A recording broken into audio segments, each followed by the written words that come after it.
Hey everyone, welcome back. In today's video, I'll show you how to share your PayPal.me link so that people can easily send you money through PayPal.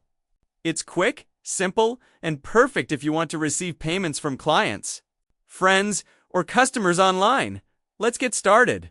First, open your browser and go to paypal.com. If you aren't logged in yet, click Login in the upper right corner of the page. Then enter your email address and password. Once you're logged in, click My PayPal at the top right corner to go to your account dashboard. Next, click the Send and Request tab at the top of the page.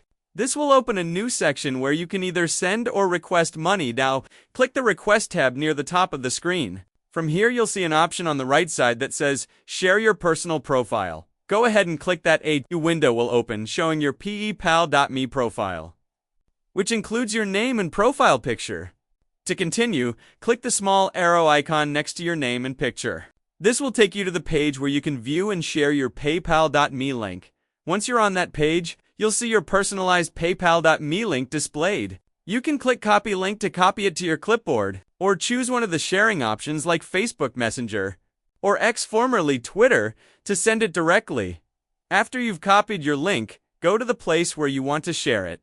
You can paste it into an email, a message, a social media post, or even add it to your website. Just click in the text box where you want it to appear and press Ctrl+V or Command+V to paste. That's it. Your PayPal.me link is now ready to share. Anyone who clicks on it will be able to send you money directly through PayPal safely and instantly. If this video helped you out, make sure to like, subscribe, and turn on notifications so you don't miss any of my future PayPal tutorials. Thanks for watching, and I'll see you in the next one.